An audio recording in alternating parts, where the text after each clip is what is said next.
Audio Jungle.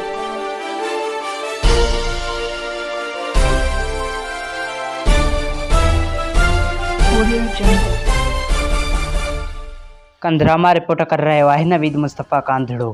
महज़ूर इताद ज़िले सखर जे सदर ऐं कांधड़ा कम्यूनिटी वेलफेयर एसोसिएशन सिंध जे मरकज़ी अॻवान वॾेरे शाहनवाज़ कांधड़ो जी सालगिरह जो केक प्रेस क्लब बेबानी सहाफ़त कंधरा जी ऑफिस में कांधड़ा कम्यूनिटी वेलफेयर एसोसिएशन सिंध जे मरकज़ी नायब सदर फ़कीर अलावरायो कांधड़ो ऐं प्रेस क्लब बेबानी सहाफ़त कंधरा जे सरपरस्त आला ऐं सीनियर सहाफ़ी मोहब्बत राजपर सदर आसिफ बलोच जी निगरानी में काचियो वियो।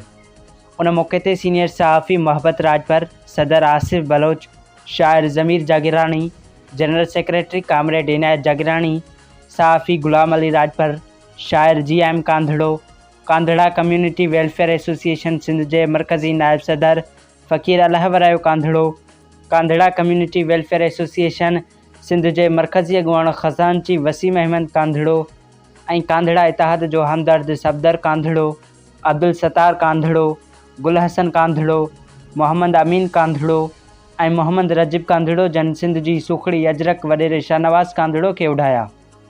उन मौके ते रेडियो नेटवर्क रोहड़ीअ जो RJ Hizbullah Gangro, radio network रोहड़ीअ जो RJ ऐं KIT न्यूज़ जो न्यूज़कास्टर ऐं रिपोर्टर राशिद गुल कांधड़ो, नौजवान सहाफ़ी बाग़ी अमीर कंधराई, सहाफ़ी ताहिर सिंधी, सहाफ़ी अमीर जागिरानी, सहाफ़ी आयतुल्लाह गांगरो, रेडियो नेटवर्क रोहड़ी जो RJ फरहान मला, आसिफ अली कांधड़ो, धनी बख्श कांधड़ो, उस्ताद मंजूर अली बुल्लो, गुलाम सरवर मेतलो, उस्ताद मोमिन कांधड़ो, उस्ताद गुलाब कांधड़ो ऐं ॿियनि केतिरनि ई वॾेरे शाहनवाज़ कांधड़ो खे गुलनि जा हार पाराया।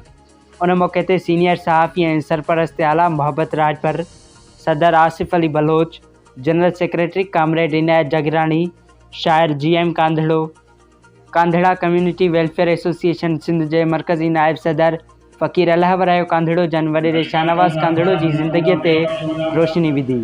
जॾहिं त आख़िर में कांधड़ा कम्यूनिटी वेलफेयर एसोसिएशन सिंध जे मरकज़ी अॻवान सदर वॾेरो शाहनवाज़ कांधड़ो आयल महिमाननि जो शुक्रियो अदा कयो ऐं थोरा मञा ऐं आख़िर में महफ़िल मौसीक़ीअ जी निशस्त थी।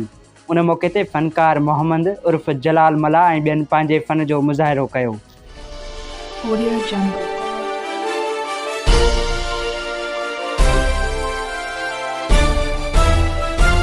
Audio Jungle.